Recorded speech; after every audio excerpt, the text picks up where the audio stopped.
A year ago, my life had collapsed around me. I'd worked myself into exhaustion.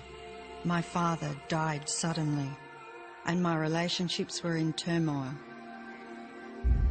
Little did I know at the time, out of my greatest despair was to come the greatest gift.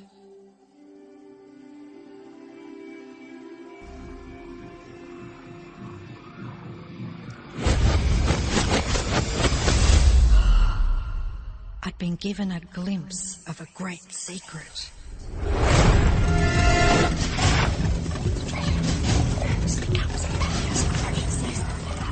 I began tracing the secret back through history.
I couldn't believe all the people who knew this. They were the greatest people in history.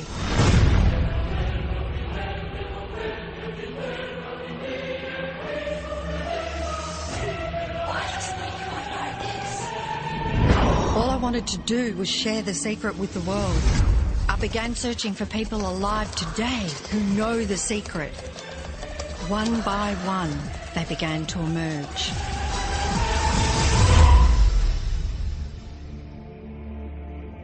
You know, this secret gives you everything you want. Happiness, health, and wealth. You can have, do, or be anything you want. We can have whatever it is that we choose. I don't care how big it is. What kind of a house do you want to live in? Do you want to be a millionaire? What kind of a business do you want to have? Do you want more success? What do you really want? I've seen many miracles take place in people's lives. Financial miracles, miracles of physical healing, mental healing, healing in relationships. All of this happened because of knowing how to apply the secret. This is the great secret of life.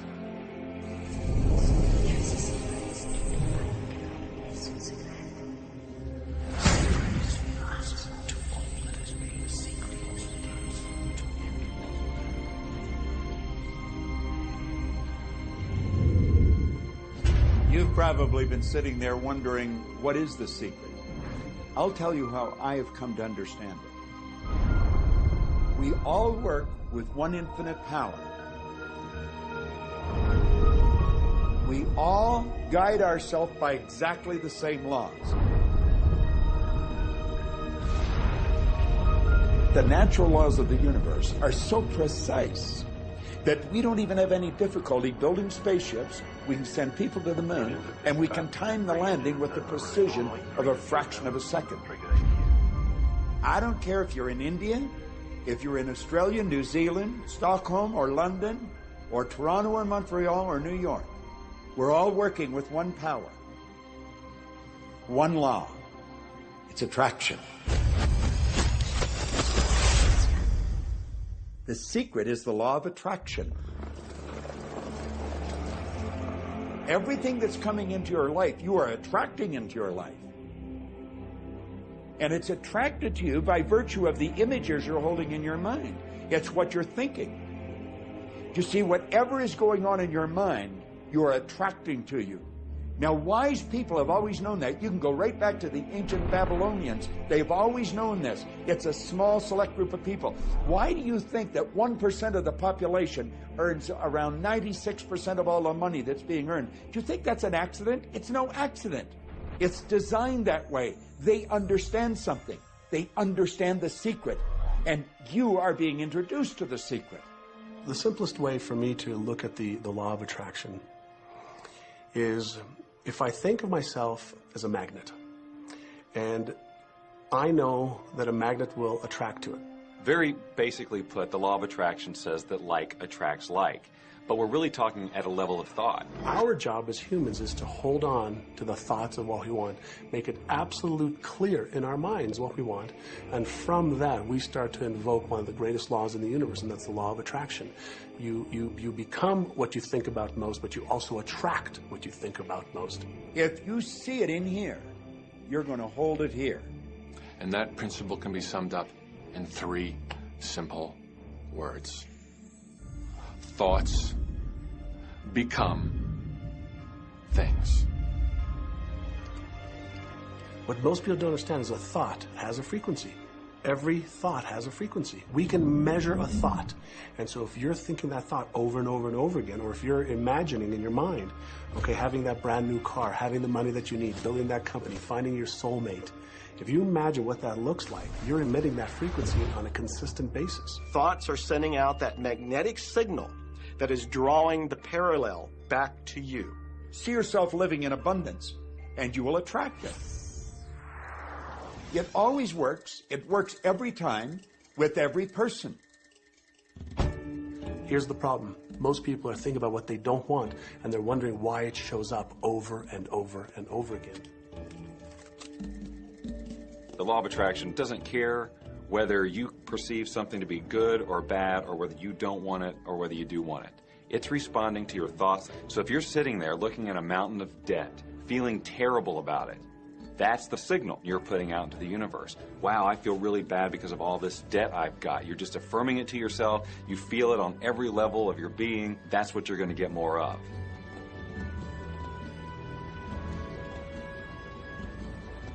So when you're looking at that thing you want and you're saying yes to it, you're activating a thought. And the law of attraction is responding to that thought and bringing you things that match that. But when you are looking at something that you do not want and you shout no at it, you're actually not pushing it away. Instead, you're activating the very thought of what you do not want, and now law of attraction is lining those things up for you also. This is a universe that is based upon attraction. Everything is about attraction. The law of attraction is always working. Whether you believe it or understand it or not, it's always working. You might be thinking about the past or the present or the future, but whether you're remembering or observing or imagining, still in that process you are activating thought. And law of attraction, which is the most powerful law in the universe, is responding to your thought. Creation is always happening. Every time an individual has a thought or a prolonged, chronic way of thinking, they're in the creation process. Something is going to manifest out of those thoughts. Law of attraction says, we'll give you whatever it is you say and focus on. And so if you're complaining about how bad it is, what you're creating is more of how bad it is. Oh, look! I got that!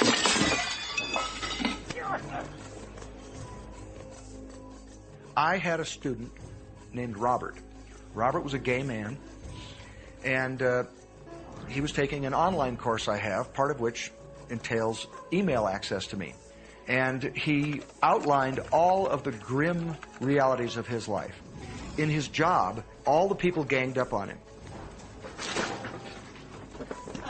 And it was constantly stressful because of how nasty they were with him. When he walked down the street, he said every block he was accosted by homophobic people who wanted to abuse him in some way.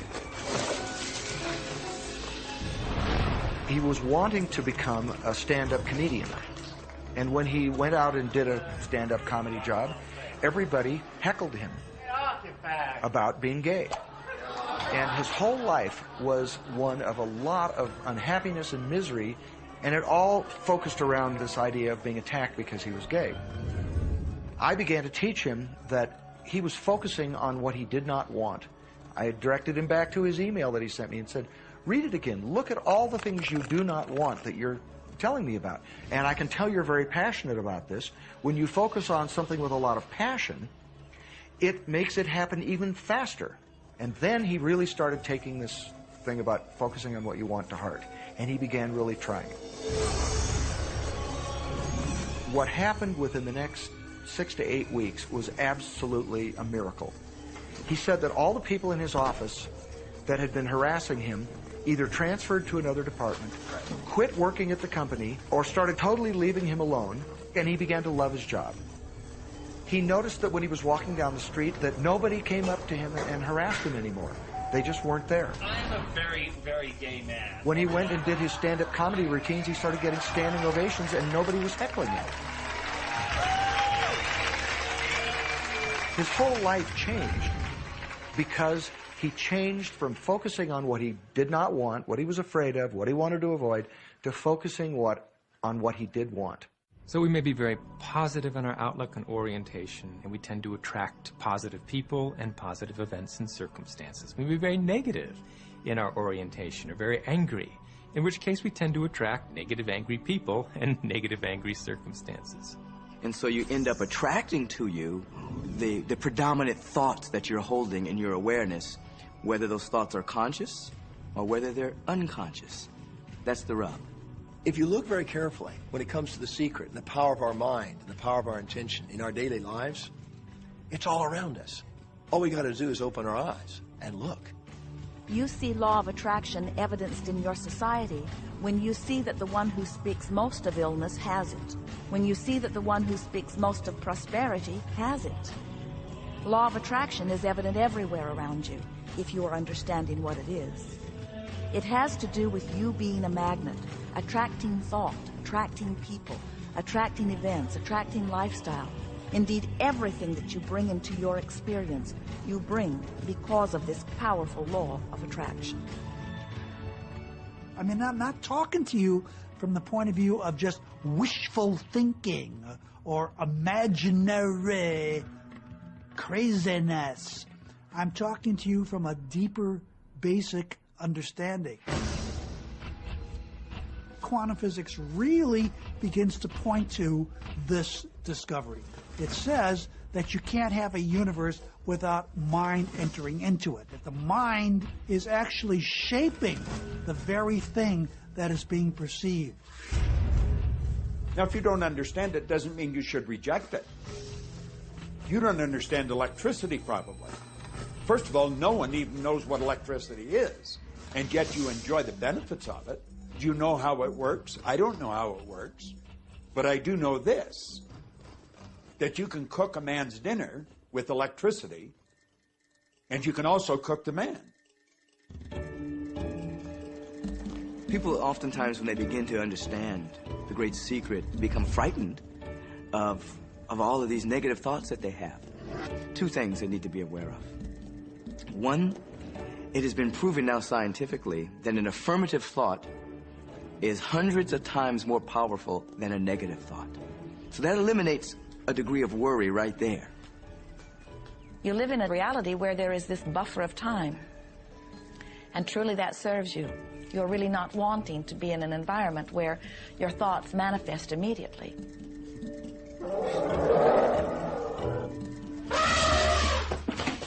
The evidence is long in coming, and that is really a good thing.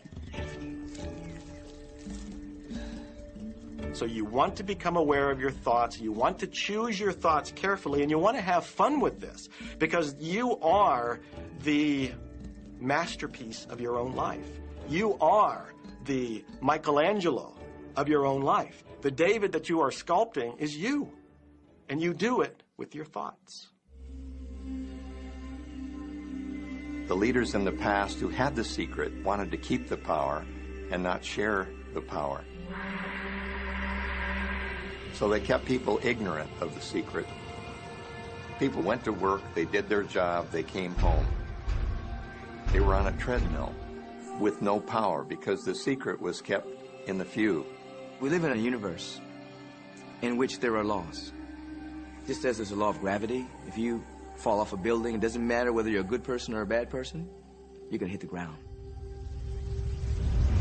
Everything that's around you right now in your life, including the things you're complaining about, you've attracted. Now, I know at first blush that's going to be something that you hate to hear. You know, you're going to immediately say, I didn't attract the car accident. I didn't attract this particular client. I didn't particularly attract the debt. I didn't attract whatever it happens to be that you're complaining about. And I'm here to be a little bit in your face and to say, yes, you did attract it. And this is one of the hardest concepts to get. But once you've accepted it, it's life transforming. This is part of the overall giant secret here. And most of us attract by default. We just think that we don't have any control over it. Our thoughts are on autopilot, our feelings are on autopilot, and so everything is just brought to us by default. Now, if this is your first time to hear this, it may feel like, oh, I have to now monitor my thoughts. This is going to be a lot of work. It will seem like that at first, but that's where the fun begins. We do not encourage that you try to monitor your thoughts. That will sort of make you crazy. There are so many thoughts coming to you from so many different directions about so many different subjects. That's where your emotional guidance system comes in. Your emotions, your emotional guidance system is what helps you to understand what you're thinking. So your thoughts cause your feelings. The emotions are this incredible gift that we have to let us know what we're attracting. There are only two emotions from our perspective. One feels good and one feels bad. You call them all sorts of different things, but essentially, all of those negative emotions, whether you call it guilt or anger or frustration, all feel much the same. They do not feel good. And all of those are guidance saying that which you are thinking about right now is not in line with what you are really wanting. On another level, it's called bad frequency or bad vibes or whatever you want to call it. The one that feels good, that feeling of hope or happiness or love, that good feeling, that positive emotion, is guidance saying that which you are thinking right now is in alignment with what you are wanting. So it's really so simple. It's right there. The answer is, what am I attracting right now? Well, how do you feel? I feel good. Well, good. Keep doing that. Our feelings are a feedback mechanism to us about whether we're on track or not, whether we're on course or off course. The better you feel, the more in alignment you are. The worse you feel, the more out of alignment you are. What you are doing as you are moving through the variety of your day-to-day experience is you are offering thoughts that are literally formulating your future experience. And you can tell by the way you feel if the things that you're moving toward will please you when you get there.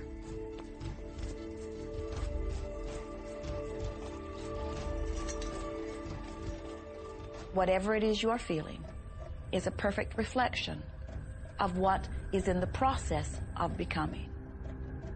And you're getting exactly what you're feeling about, not so much what you're thinking about. That's why people, if they stub their toe out of bed, they tend to spiral.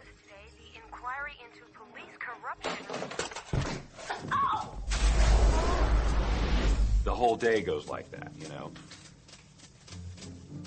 They have no clue that a simple shifting of their emotions can change their entire day and life. If you start out having a good day and you're in that particular happy feeling, as long as you don't allow something to change your mood, you're going to continue to attract, by the law of attraction, more situations, circumstances, people that sustain that happy feeling. Good days, bad days, rich get richer, poor get poorer. It's all about what these people are predominantly and continually feeling. You can begin right now to feel healthy. You can begin to feel prosperous. You can begin to feel the love that's surrounding you, even if it's not there. And what will happen is the universe will correspond to the nature of your song. The universe will correspond to the nature of that inner feeling and manifest, because that's the way you feel. So basically what you focus on with thought and feeling is what you attract into your experience, whether or not it's something you want. What you think and what you feel and what manifests is always a match, every single time, no exception. It's hard to swallow. But when we can begin to open ourselves up to that, the ramifications are awesome. It means that whatever thought has done in your life, it can be undone through a shift in your awareness.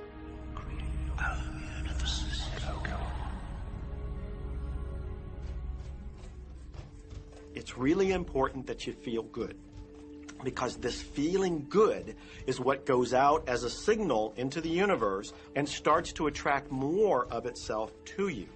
So the more you can feel good, the more you will attract the things that help you feel good and it'll keep bringing you up higher and higher. When you're feeling down, do you know that you can change it like that? Put on a beautiful piece of music. Start singing. That'll change your emotion. Or think of something beautiful. Think of a baby.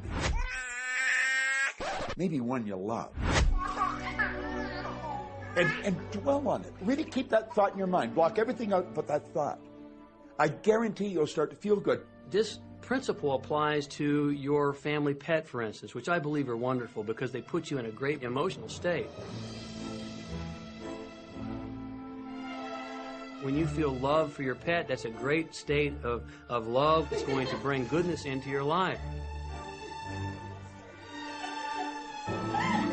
What a gift that is. And when you begin to get the hang of this, when you begin to guide your thoughts based upon the way they feel, and you begin to notice the correlation between what you're feeling and thinking and what's coming back to you, before you know it, you will know that you are the creator of your own reality. And those who are watching from a distance will stand in amazement at the perfect life you live. Since I learned the secret and started applying it to my life has truly become magical. I think the kind of life that everybody dreams of, and I live on a day-to-day basis. I live in a $4.5 million mansion. I have a wife to die for. I get to vacation in all the fabulous spots of the world. I've climbed mountains, I've explored, I've been on safaris. And all of this happened and continues to happen because of knowing how to apply the secret. Life can be absolutely phenomenal, and it should be, and it will be, when you start using the secret.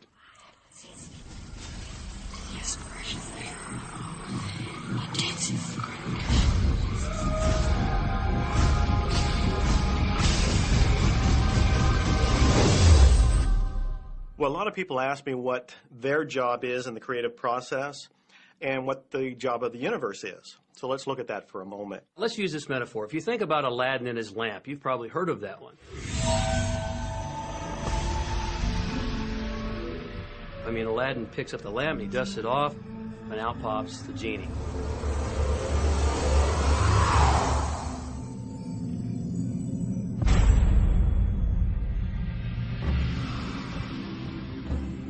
And the genie always says one thing. Your wish is my command. If you trace the story back to its origins, you know, we now think that there's 3 wishes, but if you trace the story back to its origins, there's absolutely no limit whatsoever to the wishes. Think about that one. Now, let's take this metaphor and blow it out and apply it to you in your life.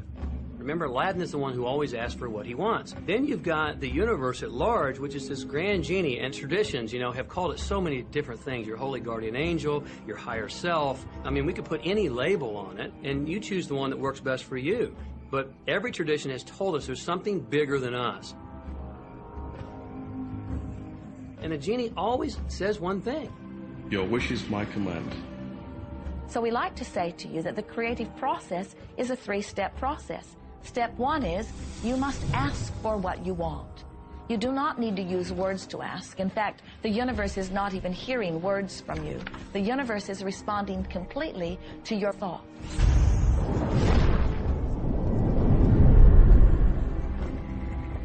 What do you really want? Sit down and write it out on a piece of paper. Write it in the present tense. You might begin by writing, I am so happy and grateful now that, and then explain how you want your life to be in every area. And this is really fun. This is like having the universe as your catalog, and you flip through it and you go, well, I'd like to have this experience, and I'd like to have that product, and I'd like to have a person like that. It is you just placing your order with the universe. It's really that easy. The second step is answer, an answer to what you're asking. And that is not your work in your physical form. The universe will do that step for you. All of the universal forces are responding to the thoughts that you have set into motion. Your wish is my command. And the universe will start to rearrange itself to make it happen for you. Most of us have never allowed ourselves to want what we truly want because we can't see how it's going to manifest. If you do just a little research, it is going to become evident to you that anyone that ever accomplished anything did not know how they were going to do it. They only knew they were going to do it. You don't need to know how it's going to come about. You don't need to know how the universe will rearrange itself. You don't know how. It'll be shown to you. You will attract the way. So then our friends say, something must be going terribly wrong because I know I am asking, so where's my stuff? And we say, you are asking. You are completing step one. You can't help but do that. The universe is answering every time, no exception. But there is another step that you must understand, and it is called step 3, which is the receiving step, which means you must bring yourself into alignment with what you're asking for. When you're in alignment with what you want, you feel wonderful. That's what enthusiasm is. That's what joy is. That's what appreciation is. That's what that feeling of passion is. But when you are feeling despair, or fear, or anger, those are strong indicators that you are not right now in alignment with what you're asking for. And so, when you begin to realize that the way you feel is everything, and you begin to direct your thoughts based upon how they feel, little by little, you can find the feeling place of it, and now you are one with it, and now it must manifest into your experience.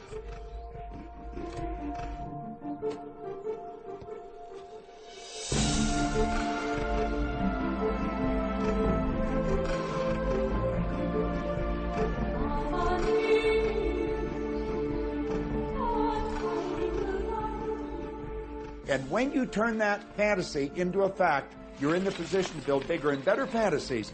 And that, my friend, is the creative process. So the law of attraction, the study and practice of the law of attraction is just figuring out what will help you generate the feelings of having it now. Go test drive that car. Go shop for that home. Get in the house. Do whatever you have to do to generate the feelings of having it now and remember them. Whatever you can do to do that will help you to literally attract it. It could be you wake up and it's just there, it's manifest. Or you might get some inspired idea of some action to take. You certainly shouldn't be going, well, I could do it this way, but man, I would hate that, because you're not on the right track if that's the case. Action will sometimes be required, but if you're really doing it in line with what the universe is trying to deliver, it's going to feel joyous, you're going to feel so alive, time will just stop, you could do it all day. The universe likes speed. Don't delay, don't second guess, don't doubt. When the opportunity's there, when the impulse is there, when the intuitive nudge from within is there, act. That's your job. And that's all you have to do. You will attract everything that you require. If it's money you need, you'll attract it. If it's people you need, you'll attract it. If it's a certain book you need, you'll attract it. You've got to pay attention to what you're attracted to. Because as you hold images of what you want, you're going to be attracted to things and they're going to be attracted to you. But it literally moves into physical reality with and through you. And it does that by law. You can start with nothing. And out of nothing, and out of no way, a way will be made. Think of this. A car driving through the night, the headlights only go 100 to 200 feet forward. And you can make it all the way from California to New York driving through the dark because all you have to see is the next 200 feet. And that's how life tends to unfold before us. And if we just trust that the next 200 feet will unfold after that, the next 200 feet will unfold after that, your life will keep unfolding and it will eventually get you to the destination of whatever it is you truly want because you want it.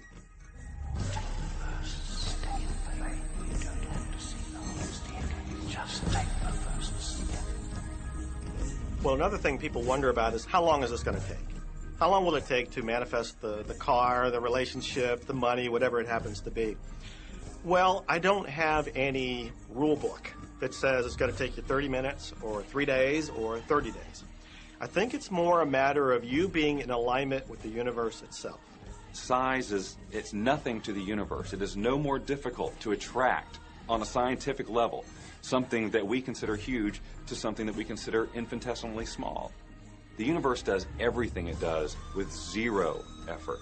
Grass doesn't strain to grow. It's effortless. It's just this great design. It's all about what's going on up here. It's about what we put in place, saying this is big, it's going to take some time. This is small, oh, I'll give it an hour. You know, those are our rules that we define. There are no rules according to the universe. You provide the feelings of having it now, it will respond. Some people have an easier time with little things, and so we sometimes say, well, start with something small, like a cup of coffee. Make it your intention to attract a cup of coffee today.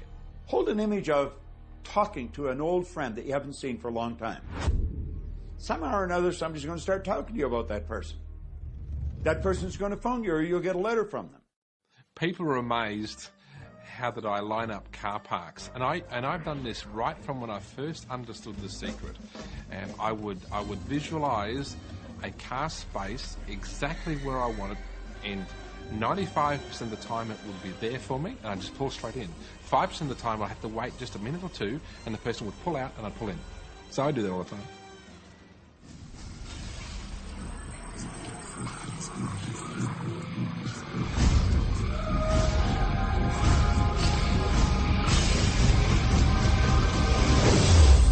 A lot of people feel stuck or in prison or confined by their current circumstances. And I'm trying to point out that whatever your circumstances right now, that is only your current reality.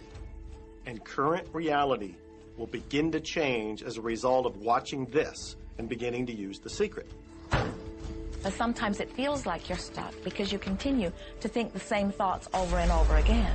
And so you tend to get the same results over and over again. And the reason is because most people offer the majority of their thought in response to what they are observing. You see, if you're just looking at what is, then you're just thinking about what is.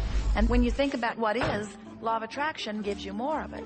And then if you just observe what is, then you're just thinking about what is. And law of attraction gives you more of what is. And then if you just observe, well, we've been over this, haven't we? You have to find a way that you are approaching what is through a different vantage point. Most people look at their current state of affairs and they say, this is who I am. That's not who you are. That's who you were. You see, if you look at your current state of affairs right now, let's say, for instance, that you don't have a lot of money in your bank account, or you don't have the relationship that you want, or your health and fitness isn't up to par. That's not who you are. That's the residual outcome of your past thoughts and actions. So we're constantly living in this residual, if you will, of the thoughts and the actions we've taken in the past. When you look at your current state of affairs and define yourself by that, then you doom yourself to have nothing more than the same in the future. All that we are is the result we have thought. Okay, what can you do right now to begin to turn your life around? I'll tell you 2 or 3 things. Start making a list of things to be grateful for. Start with that, because this shifts your energy. It starts to shift your thinking. Where before this exercise, you might be focusing on what you don't have, and you might be focusing on your complaints, and you might be focusing on whatever the problems are. When you do this exercise, you start to go in a different direction. You start to be grateful for all the things that you feel good about. Gratitude is absolutely the way to bring more into your life. Every man knows that when his wife's appreciating him for the little things he does, what does he want to do? He wants to do more. It's always about appreciation. It pulls things in. It attracts support. I've said for many years that whatever we think about and thank about, we bring about. Because that's that feeling that you have to have, you know. And so for me, it's been such a powerful exercise every morning to get up and say thank you. Every morning when my feet hit the floor, thank you. And then I start running through what I'm grateful for as I'm going to brush my teeth and do the things I do in the morning.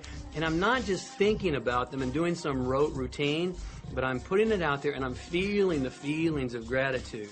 Because as soon as you start to feel differently about what you already have, you will start to attract more of the good things, more of the things you can be grateful for. Because you can look around and say, well, look, I don't have the car I want, I don't have the house I want, I don't have the health I want, I don't have the spouse I want. Whoop, back up, back up.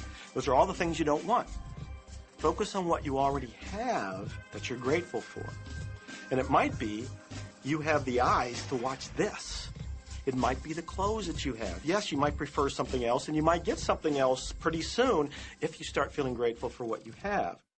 I think everybody goes through times when they say, oh, man, things aren't working right, or things are going bad, and there were some things going on in my family, and I found a rock. I'm just sitting here holding this rock. You might see me carrying around. I found a rock. I stuck it in my pocket, and I said, you know what? Every time I touch this rock, I'm going to think of something that I'm grateful for. And so every morning when I get up in the morning, I pick it up off the dresser, I put it in my pocket, and I go through the things that I'm grateful for. At night, what do? You empty your pocket,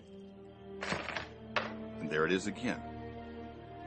And I've had some different experiences with that. I've had some amazing experiences. I had a guy from South Africa, and he saw me drop it. He said, what is that? Well, what's that? I explained it to him, so he started calling it a gratitude rock. Gratitude rock. 2 weeks later, I got an email from him from South Africa. And he said, my son is dying from a rare disease. It's a type of hepatitis. He said, would you send me 3 gratitude rocks? Now, they're just rocks I found off the street, you know? So I said, sure. I had to make sure that the rocks were very special. And so I went out to the stream, looked, picked out the right rocks, and sent them off to him. 4 or 5 months later, I get an email from him. He said, my son's better. He's doing terrific. And he said, but you need to know something. He says, we've sold over 1,000 rocks at $10 a piece as gratitude rocks, and we've raised all this money for charity. Thank you very much. And so it's very important to be in an attitude of gratitude, as I call it. Another thing that I would suggest that you do right now to turn your life around, and this is so huge that I can't find the words to describe just how powerful this can be for you.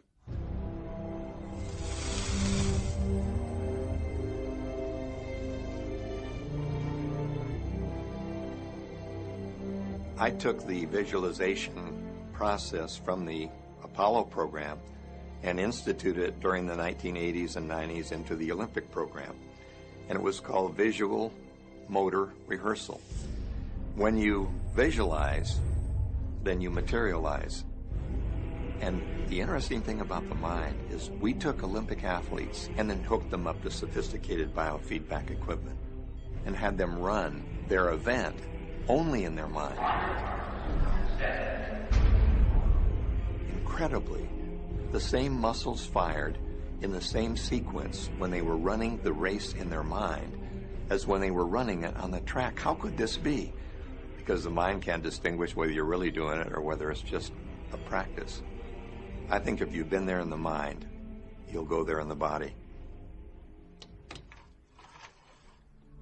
When you're visualizing, when you've got that picture playing out in your mind, always and only dwell upon the end result.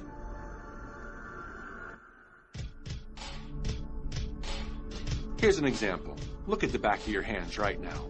Really, look at the back of your hands. The color of your skin, the freckles, the blood vessels, the rings, the fingernails, the fake fingernails. Take in all those details right before you close your eyes.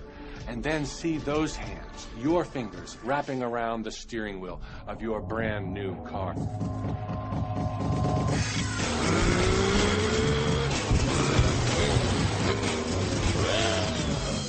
This is such a holographic experience, so real in this moment, that you don't even feel like you need the car because it feels like you already have it. It's the feeling that really creates the attraction, not just the picture or the thought. And I think for a lot of people, they think, well, if I think positive thoughts, or if I visualize having what I want, that'll be enough. But if you're doing that and still not feeling abundant or feeling, loving and joyful, then it doesn't, from my mind, really create the power of the attraction. This is where the secret actually moves into action. You put yourself in the feeling place of really being in that car, not, oh, I wish I could get that car, or someday I'll have that car, because that's a very definite feeling associated with that. It's not in the now, it's not, it's in the future. If you stay in that feeling, it will always be in the future. Feel the joy, feel the happiness, no matter how silly it seems in that dark and quiet room, and you're going, woohoo! Do it! A lot of people will say, come on, do I have to do that? How bad do you want change?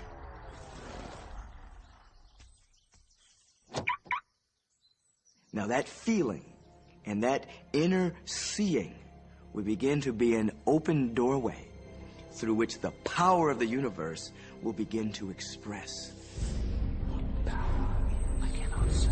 All I know is that it exists. Our job is not to figure out the how. The how will show up out of the commitment and the belief in the what. The hows are the domain of the universe. It always knows the shortest, quickest, fastest, most harmonious way between you and your dream. If you turn it over to the universe, you will be surprised and dazzled by what is delivered to you. This is where magic and miracles happen. Well, I would say you want to do this virtually daily, but my disclaimer is this should never be a chore. What's really bottom line importance here to the whole secret is feeling good. You want to feel exhilarated by this whole process. You want to be high, happy, in tune as much as possible. The only difference between people who really are living this way and people who aren't, living in the magic of life, is that the people who are living in the magic of life have habituated ways of being. They have habituated this process, and magic happens with them wherever they go, because they remember it and they do it all the time, not as a one-time event. People hold that for a while, and they're really a champion at it. And they say, you know what, I'm fired up, I saw this program, and I'm going to change my life. And yet, results aren't showing, and beneath the surface, it's just about ready to break through. And someone will look at the surface results and go, this stuff doesn't work. And you know what? The universe says, your wish is my command. And it goes down. Knowing the law of attraction, I wanted to really put it to use and to see if it was, what would happen. And in 1995, I started to create something called a vision board, where I take something that I would want to achieve, or something that I want to attract, like a car or a watch or the soulmate of my dreams, and I'd put a picture of what I wanted up on this board called the vision board. And every day I would sit in my office, and I would look up at this board, and I would start to visualize. I would really get into the state of having already acquired it. I was getting ready to move as we put all the furniture, all the boxes put into storage. And I made 3 different moves over a period of 5 years. And then I ended up in California and bought this house, renovated it for a year, and then had all the stuff brought from my former home 5 years earlier. One morning, about 7:30 in the morning, my son comes into my office, and one of the boxes that was sealed for 5 years was right at the doorstep. And my son, Keenan, was sitting on the box, banging away at the box. And I said, sweetheart, will you please stop me? I'm doing some work here. And he says, what's in the boxes, Daddy? And I said, well, honey, those are my vision boards. What's a vision board? I said, well, it's where I put all my goals up. I cut them out and I put all my goals up as something that I want to achieve in my life. And of course, at 5.5 years old, he didn't understand it. So I said, sweetie, let me just show you, because that'll be the easiest way to do it. And so I cut the box open. And when I pulled up the vision boards, there was the picture on there of a home that I was visualizing 5 years earlier. And what was shocking to me was we were living in that house, not a house like it. I had bought my dream home, renovated it, and didn't even know it. But I looked at that house, I started to cry because I was just blown away. Why are you crying? Honey, I finally understand how the law of attraction works. I finally understand the power of visualization. I finally understand everything that I've read, everything that I've worked with my whole life, the way I've built companies. It worked for my home as well. And I bought our dream home and didn't even know it.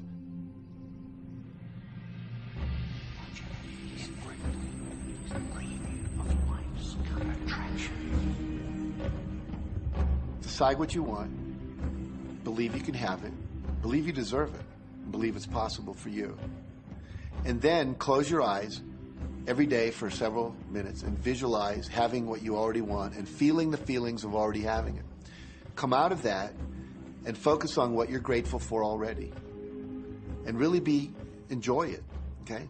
And then go into your day and release it to the universe and trust that the universe will figure out how to manifest it.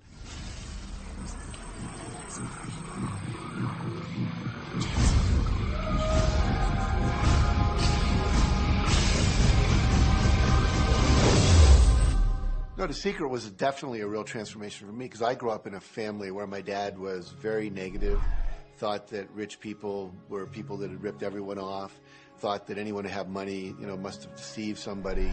And so I grew up with a lot of beliefs about money, that if you had it, it made you bad. Only evil people have money. And, money doesn't grow on trees. That was a big one. Who do you think I am, Rockefeller? That was one of his favorite phrases. So I grew up truly believing that life was difficult, that it was hard, you had to struggle. And it was only when I met W. Clement Stone that I literally began to shift my life. Whatever the mind of man can conceive and achieve. When I was working with Stone, he said, I want you to set a goal that's so big that if you achieved it, it would blow your mind. And you would know it's only because of what I've taught you that you would have achieved this goal. Well, at the time, I was making about $8,000 a year. And for some reason, I wanted something that was really measurable. So I said, I want to make $100,000 in a year. Now, I had no idea how I could do that. I saw no strategy, no possibility, but I just said, I'm going to declare that, I'm going to believe it, I'm going to act as if it's true, and release it. And so I did that. And one of the things he taught me was every day to close your eyes and visualize the goal as if it's already achieved. And I had actually made a $100,000 bill that I put on the ceiling. So the first thing I'd see when I woke up, I'd look up and there it was. And it would remind me that this was my intention. And then I would close my eyes and visualize having this $100,000 a year lifestyle. And interestingly enough, nothing major happened for about 30 days. I didn't have any great breakthrough ideas. No one was offering me more money. And all of a sudden, I was in the shower. It was about 4 weeks into it, and I had a $100,000 idea. It just came right into my head.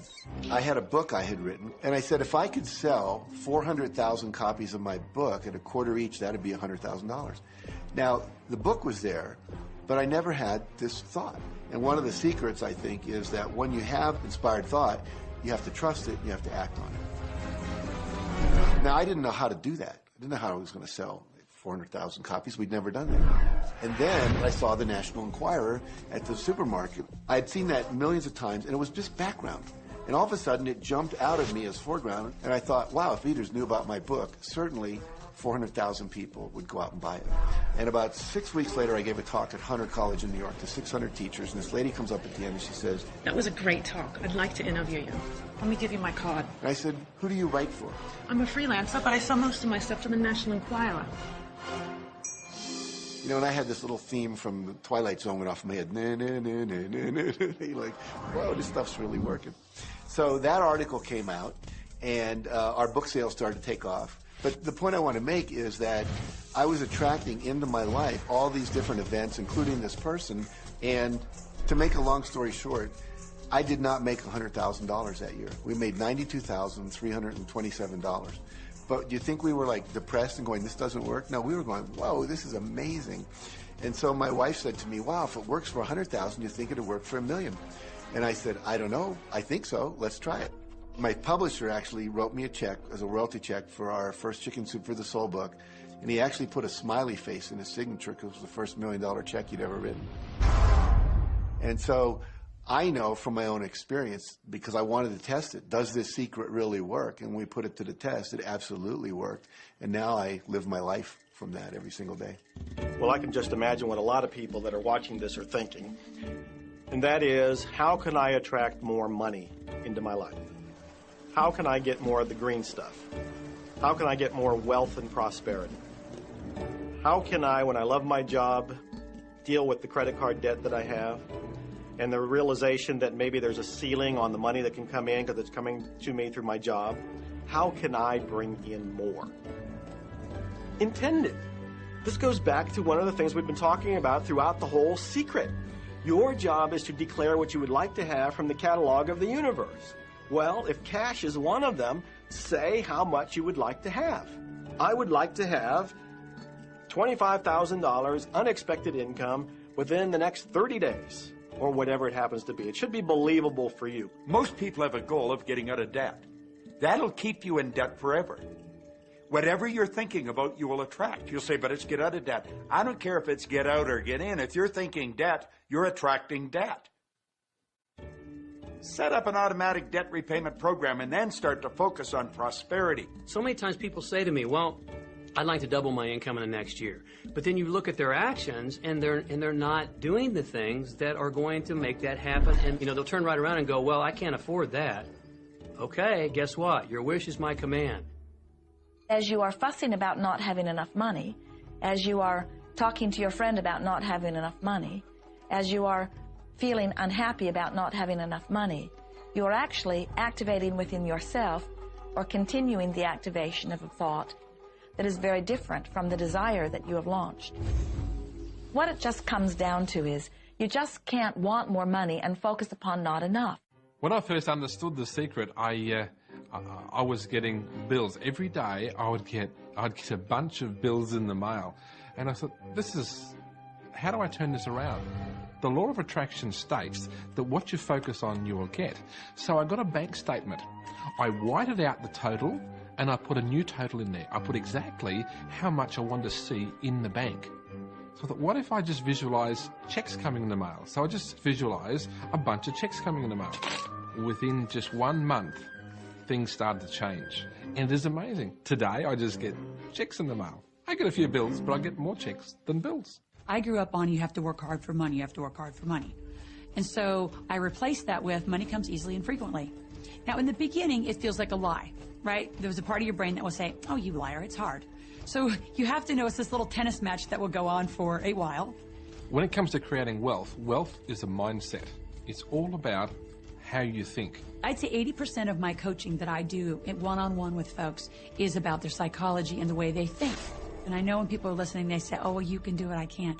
Every person has the capability to change the way they're in a relationship and conversation with money. I find so many people who maybe make a tremendous amount of money, but their relationships stink. That's a technical term, by the way. And that's not wealth. It really isn't. You can go after the money and you might get rich, but it doesn't guarantee you'll be wealthy. I'm not suggesting that money isn't a part of wealth. It absolutely is. But it's only a part. And then I meet a lot of people who are quote-unquote spiritual, but they're sick and broke all the time. That's not wealth either. Life is meant to be abundant in all areas. Many people in Western culture are striving for success. They want to have the home, they want their business to work, they want all of these things. But what I found in my research is that having those things certainly doesn't guarantee what we really want, which is happiness. And that's when all those outer things come. They don't come from going after them first to get happiness. It's backwards. You go for the sense of inner joy, of inner peace, of inner vision first, and then all the other things from the outside appear.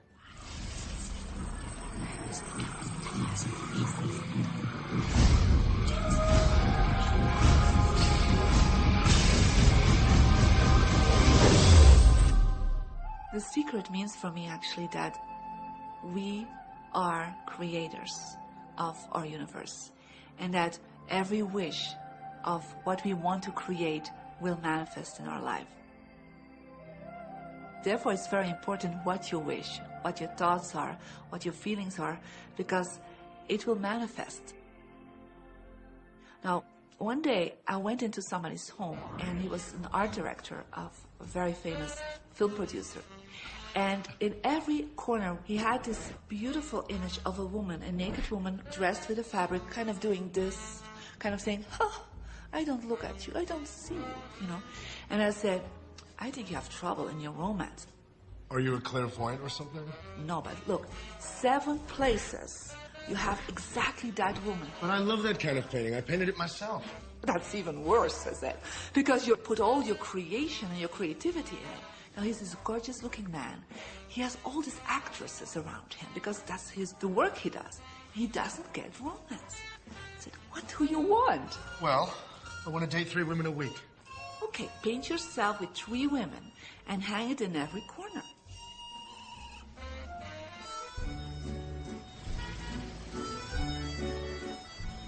6 months later, see him in Europe and said, how is your love life? Great. They just call me. They all want to date me.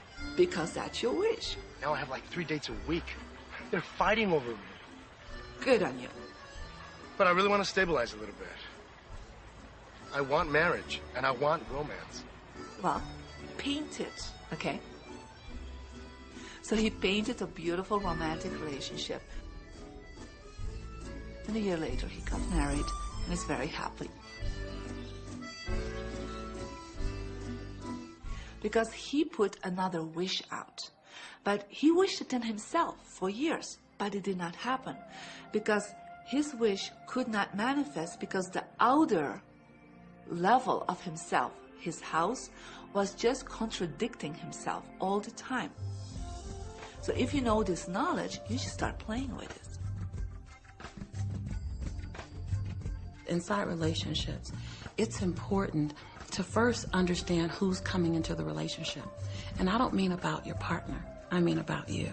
How can you ever expect anyone else to enjoy your company if you don't enjoy your own company? And so, again, the law of attraction or the secret is about bringing that into your life, and you've got to get really, really clear. Here's the question I would ask you to consider. Do you treat yourself the way that you want other people to treat you? You become the solution for you. Don't now you owe me and you need to give me more. Instead, give more to yourself. Take time off to give to yourself, in a sense, to fill yourself up to fullness, to where now you can overflow in giving. I got into many relationships expecting my partner to show me my beauty. I needed to see him showing me my beauty because I didn't feel beautiful. Because when I was growing up, my sheroes were Charlie's Angels, the Bionic Woman, Wonder Woman. And though they were wonderful women, none of them looked like me. It wasn't until I stopped and I fell in love with Lisa, full lips, round hips, mocha skin, afro, that the rest of the world began to fall in love with Lisa. There's something so magnificent about you. I have been studying me for 44 years. I want to kiss myself. Because you're going to get to love yourself. I'm not talking about conceit. I'm talking about a healthy respect for yourself. And as you love yourself, you'll love others. Sometimes people will say, those people at work are so negative, or the man I live with is so angry, or my children are so worrisome to me. And we say, you must orient yourself to the best part of those people who surround you. We encourage that you get a notebook and that you make a list of the positive aspects of the people that you spend a lot of time with.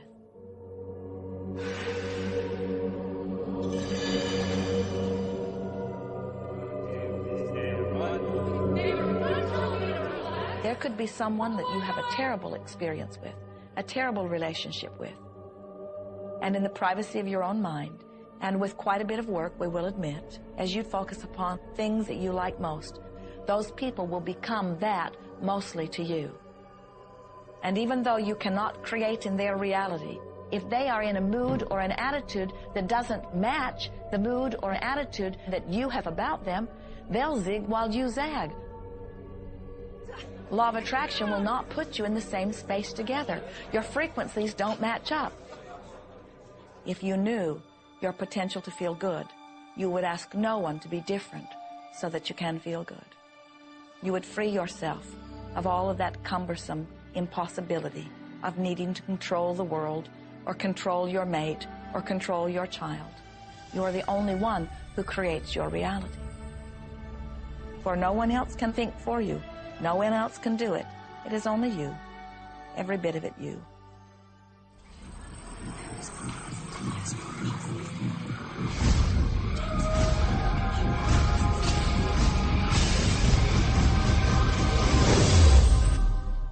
It's important to recognize that our body is really the product of our thoughts. We're beginning to understand in medical science the degree to which the nature of thoughts and emotions actually determines the physical substance and structure and function of our bodies. We've known in the healing arts of a placebo effect. A placebo is something that supposedly has no impact and no effect on the body, like a sugar pill or something. You tell the patient that this is just as effective. And what happens is the placebo has the same effect, if not greater effect, than sometimes the medication is supposed to be designed for that effect. So they found out that the human mind is the biggest factor in the healing arts. more so than sometimes the medication. If somebody is in a situation where they're sick and they have an alternative to try to explore what is in their mind creating it versus using medicine, if it's an acute situation that could really bring death to them, then obviously the medicine is a wise thing to do while they explore what the mind is about. So you don't want to negate medicine. Every form of healing has a place. There is only a stream of well-being that flows, you know. It is a stream of pure positive energy. And the universe, all that we know, is abundant with only that. This is a world that is based upon well-being, and well-being dramatically abounds. And when you are allowing that stream to flow in its fullness, you feel very, very good. And when you are pinching it off a bit, you feel not so good. There is only a stream of goodness or well-being which you are allowing or not. And your magnificent emotions are telling you what the mix is, how you're doing in your allowing or your resisting of this connection. You know people who have had terminal disease. Stop and think of the word dis-ease. Hyphenate the word. That's a body that's not at ease. We've got 1,000 different diagnoses and disease out there. They're just the weak link. They're all the result of one thing, stress. And you put enough stress on the chain, you put enough stress on the system, and one of the links breaks. Our physiology creates disease to give us feedback, to let us know we have an imbalanced perspective and we're not loving and we're not grateful. So the body's signs and symptoms are not something terrible. The question that's frequently asked is when a person has manifested a disease in their body temple or some kind of discomfort in their life, through the power of right thinking, can it be turned around? And the answer is absolutely yes. On November 23rd, I was diagnosed with breast cancer. I truly believed in my heart, with my strong faith, that I was already healed. During the day, all day long, I would just say, thank you for my healing. On and on and on I went, thank you for my healing. I believed in my heart I was healed. I saw myself as if cancer was never in my body. One of the things I did to heal myself was to watch very funny movies. That's all we would do, is just laugh, laugh, laugh. We couldn't afford to put any stress in my life because we knew stress was one of the worst things you can do while you're trying to heal yourself.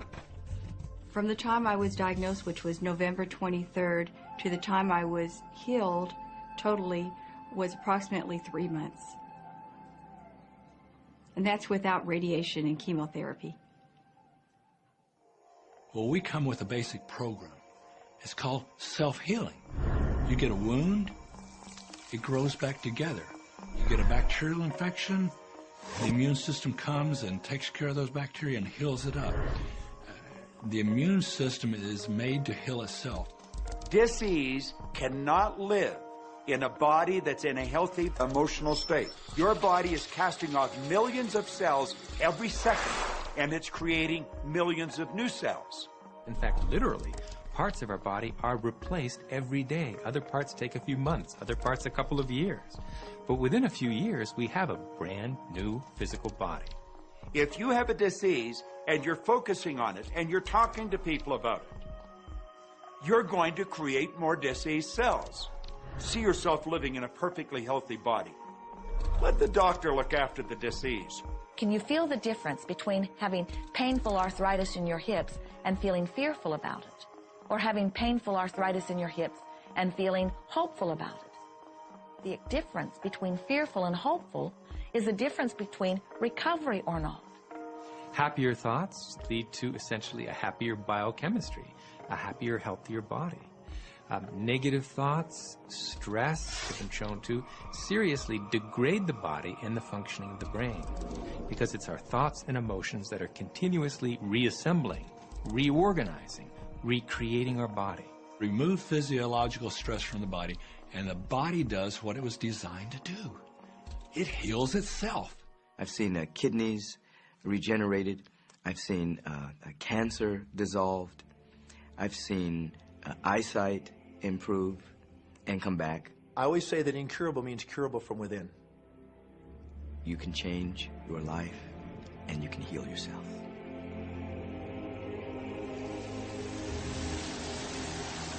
Well, my story begins on March 10, 1981. It really changed my whole life. It was a day I'll never forget. I crashed an airplane.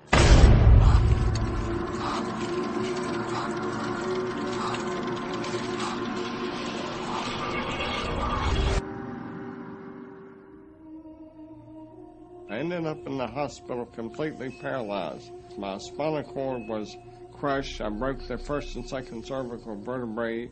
My swallowing reflex was destroyed. I couldn't eat or drink.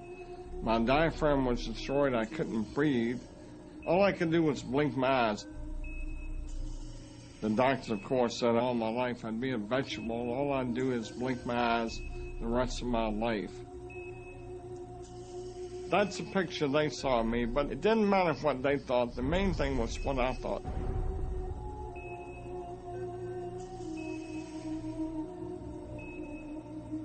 I picture myself being a normal person again, walking out of that hospital. The only thing I had to work with in the hospital was my mind. As long as you have your mind, you can put things back together again. I was hooked to a respirator, and they said I'd never breathe on my own again because my diaphragm was destroyed. But this little voice kept saying to me, breathe deep, breathe deep.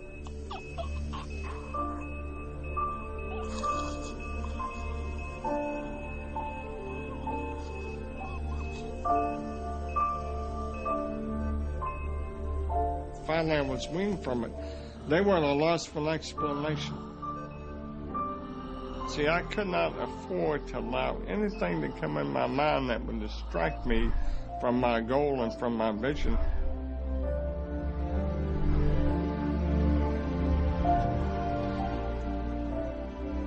Well, I set a goal to walk out of the hospital on Christmas. That was my goal.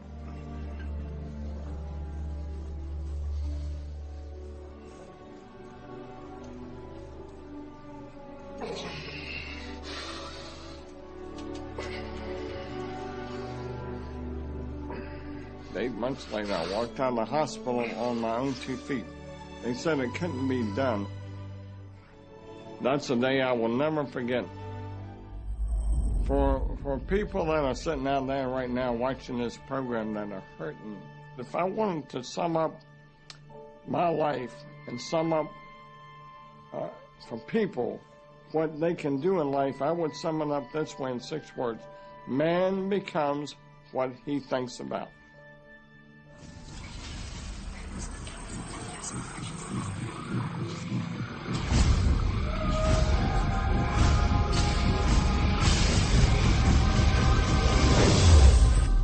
We notice that there are so many people who are living life in a very conditional way. They look out and they see things that are wonderful and they say, yes, we want more of those. We would vote for that. We would support that with our time and energy and money. But then they look out and they see things that they do not want, terrible things that they do not want to live and that they do not want to see others live. And they say, we've got to do something about getting rid of those things. But they don't realize that as they push against the unwanted, they add power to it. In this world, there is a war against poverty and a war against cancer and a war against teenage pregnancy and a war against terrorism and a war against violence and a war against terrorism. We mentioned that there's a war against terrorism, and all of this pushing against is only adding to, because you can't say no and make it go away. When you shout no, law of attraction is lining that up.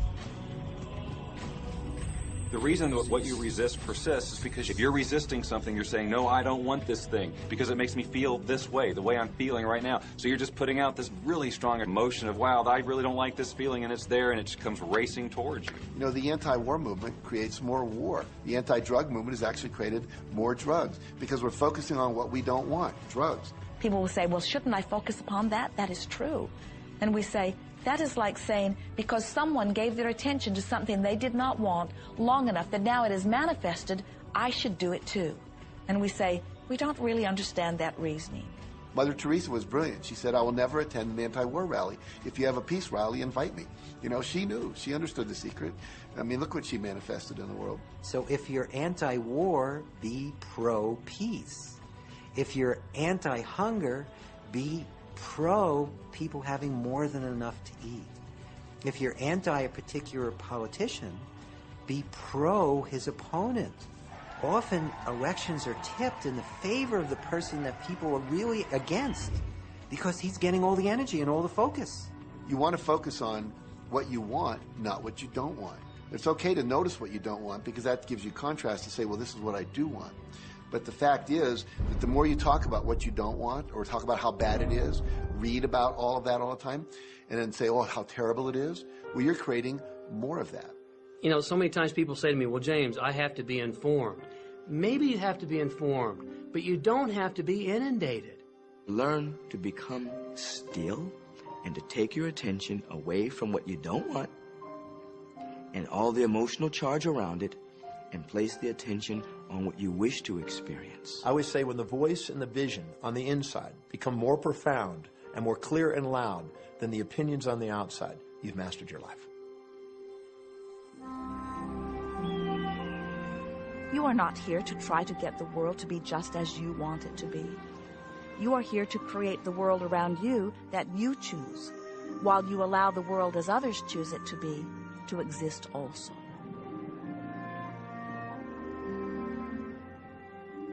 One of the questions I get almost all the time, and it's probably on somebody's mind right now if it's not on yours, and that's the idea that, well, if everybody uses The Secret and they all treat the universe like a catalog, aren't we going to run out of stuff? Won't everybody just make a run for it and bust the bank? What's beautiful about the teaching of the Great Secret is that there's more than enough to go around for everyone. There is a lie that acts like a virus within the mind of humanity. And that lie is there's not enough good to go around. There's lack, and there's limitation, and there's just not enough. That lie has people living in fear, greed, stinginess, and those thoughts of fear, greed, stinginess, and lack become their experience. So the world has taken a nightmare pill. Now the truth is, there's more than enough good to go around. There's more than enough creative ideas. There's more than enough power. There's more than enough love. There's more than enough joy. All of this begins to come through a mind that is aware of its own infinite nature. Every great teacher who's ever walked the planet has told us that life was meant to be abundant. And so, just when we think that resources are dwindling, we find new resources to achieve the same things. And so even though we say we have lack, it's because we don't open up our vision and see all of what's around us. You know, when everybody starts to live from their heart and go for what they want, they don't go for the same things. That's the beauty of this. We don't all want BMWs. We don't all want the same person. We don't all want the same experiences. We don't all want the same clothing. We don't all want fill in the blank. There's enough for everyone. If you believe it, if you can see it, if you act from it, it will show up for you. That's the truth. So let the variety of your reality thrill you as you get to choose from among it those things that you're wanting. And when you see something that you want in your experience, think about it. Find the feeling place of it. Get inside of it.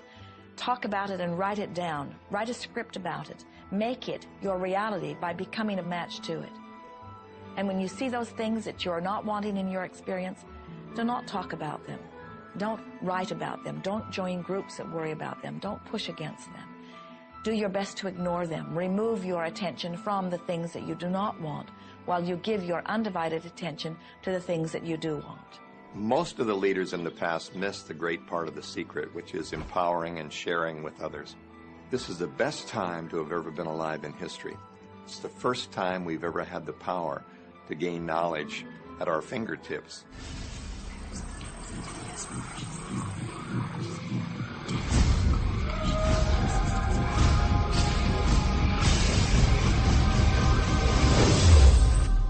When we look around us, even at our own bodies, what we see is the tip of the iceberg. Think of this for a moment. Take your hand and look at it. Now, your hand looks solid, but it's really not. If you put it under a proper microscope, you'd see a mass of energy vibrating. Everything is made up of the exact same thing, whether it's your hand, whether it's the ocean, or whether it's a star. Everything is energy. And let me help you understand that just a little bit. There's the universe, of course, and our galaxy, and our planet, and then individuals, and then inside of this body are organ systems, and then there's cells, and then there's molecules, and then there's atoms, and then there is energy. So there are a lot of levels to talk about something on, but everything in the universe is energy. I don't care what city you're living in, you've got enough power in your body, potential power, to illuminate the whole city for nearly a week. Most people define themselves by this finite body, but you're not a finite body. I mean, even under a microscope, you're an energy field. Well, what we know about energy is this. You go to a quantum physicist and you say, what creates the world? And he or she will say, energy. Well, describe energy. Okay, it can never be created or destroyed. It's always was, always has been. Everything that ever existed always exists. It's moving into form, through form, and out of form. Okay, great. You go to a theologian and you ask the question, what created the universe? And he or she will say, God. Okay, describe God. Always was and always has been, never can be created or destroyed, all that ever was, always will be, always moving into form, through form, and out of form. You see, it's the same description, just different terminology. And so if you think you're this meat suit running around, think again. You're a spiritual being. You're an energy field operating in a larger energy field. We're all connected. We just don't see it. There isn't an out there and an in here. Everything in the universe is connected. It's just one energy field. You are extensions of source energy, and you are here in these magnificent bodies, but your bodies have distracted you, for the most part, from who you really are. You are source energy. You are eternal beings. You are God force. You are that which you call God. Scripturally, we could say that we are the image and the likeness of God. We could say we are another way that the universe is becoming conscious of itself. We could say that we are the infinite field of unfolding possibility. All of that would be true. Every great tradition has told you that you were created in the image and the likeness of the creative source. That means that you have God potential and power to create your world, and you are. You are. And maybe you've created things to this point that are wonderful and worthy of you, and maybe you haven't. The question I'd ask you to consider is, do the results you have in your life, are they what you really want? And are they worthy of you? If they're not worthy of you, then when would now be the right time to change those? Because you have the power to do that.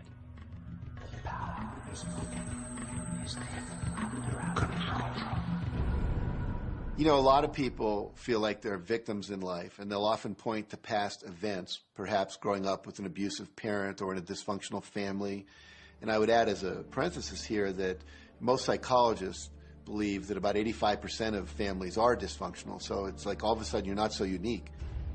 My parents were alcoholics, my dad abused me, my mother divorced him when I was 6. From the age of 13 to 18, I was involved in street gangs. I had a severe motorcycle accident. I was homeless at one point in Dallas.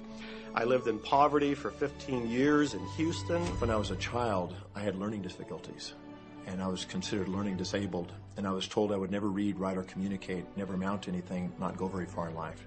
I mean, that's almost everybody's story in some form or not. So that's just called so what. The real what is, what are you going to do now? What do you choose now? Because you can either keep focusing on that or you can focus on what you want.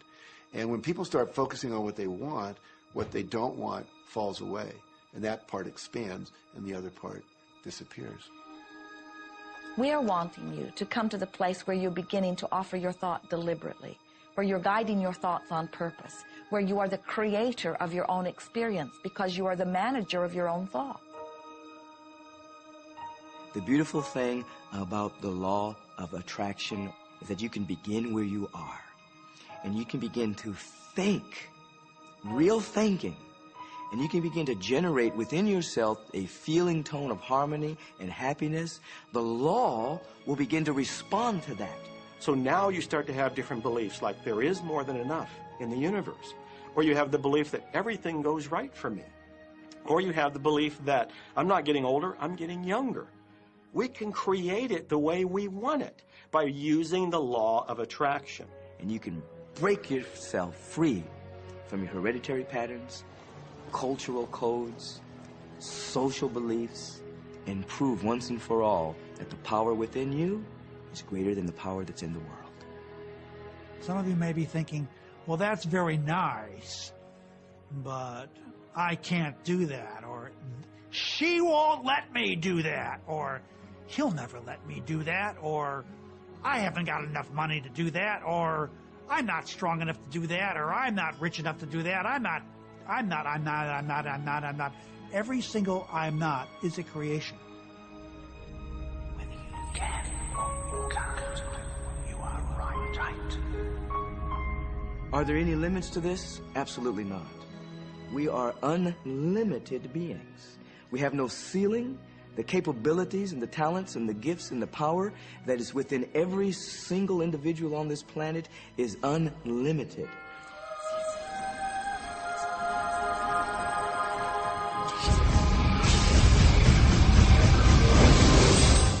There is no blackboard in the sky on which God has written your purpose, your mission in life. There's no blackboard in the sky that says Neil Donald Walsh, a handsome guy who lived in the first part of the 21st century, who, colon, then there's a blank, you know, and all I have to do to really understand what I'm doing here, why I'm here, is to find that blackboard and find out what God really has in mind for me. But the blackboard doesn't exist. So your purpose is what you say it is. Your mission is the mission you give yourself. Your life will be what you create it as, and no one will stand in judgment of it now or ever. It took a lot of years for me to get this, because I grew up very much with this idea that, you know, there was something I was supposed to do, and if I wasn't doing it, I was like, God wouldn't be happy with me, you know? When I really got that my primary aim was to feel and experience joy, then I began to do only those things which brought me joy. We have a saying, you know, if it ain't fun, don't do it, you know? Joy, love, freedom, happiness, laughter. That's what it is. And if you've just experienced joy sitting there and meditating for an hour, by golly, do that. If you experience joy eating a salami sandwich, then do that. When I pet my cat, I'm in a state of joy. When I walk in nature, I'm in a state of joy. So I want to constantly put myself in that state.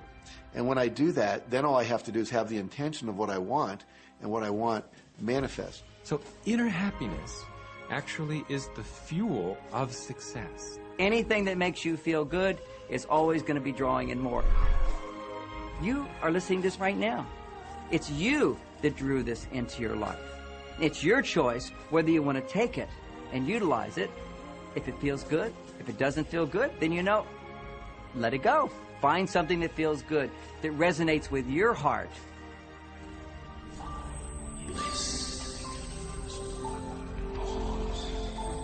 Joseph Campbell said, "Follow your bliss." We think those are the best words we have ever heard spoken from a human tongue. And if one could follow one's bliss, you would follow the trail to abundance and well-being on all subjects. Enjoy life with us, because life is phenomenal. It's a magnificent trip. You will live in a different reality, a different life, and people will look at you and say, "What do you do different than me?" Well, the only thing that is different is that you work with the secret. And then you can do and have and be things that people will say that's impossible for you to do and have and be. We're really now moving into a new era. It's the era where the last frontier is not space, as Star Trek would say, but it's going to be mind. I see a future of unbounded potential, unbounded possibilities. Remember, we're using at most 5% of the potential of the human mind. 100% human potential is the result of proper education. So imagine a world where people were using their full mental and emotional potential. We could go anywhere. We could do anything, achieve anything. See yourself with the good that you desire. Every religious book tells us that. Every great book on philosophy, every great leader, all the avatars who have ever lived. Go back and study the wise ones. Many of them have been presented to you in this program. You know what? They all understood one thing. They understood the secret. Now you understand it. And the more you use it, the more you'll understand it. You may be feeling that it would be easier to be hearing these words if they had come to you the first day of your experience upon this earth. And if we were talking to you on your first day of physical life experience, we would say to you, welcome to planet Earth.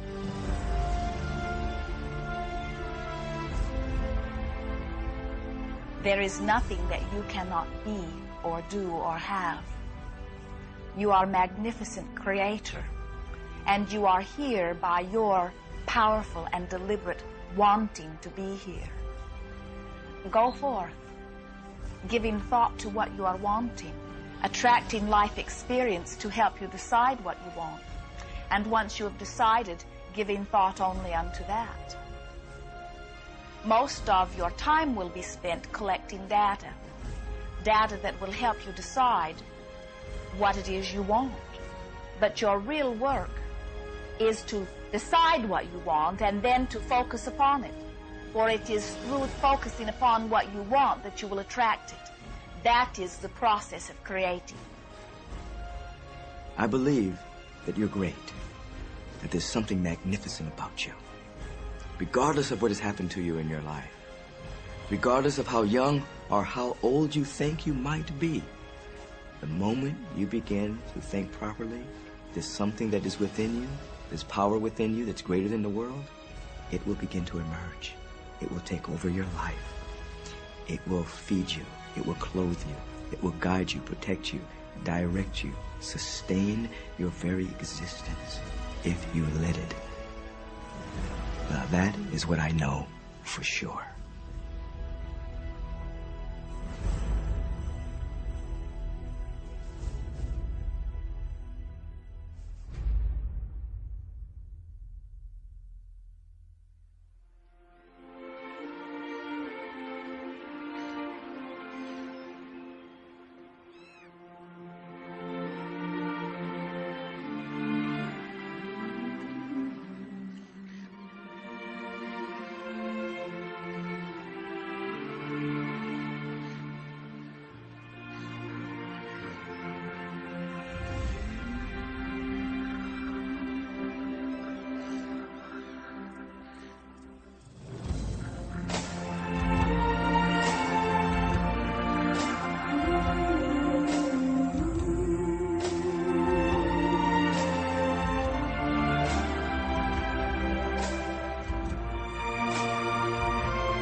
Easy about this.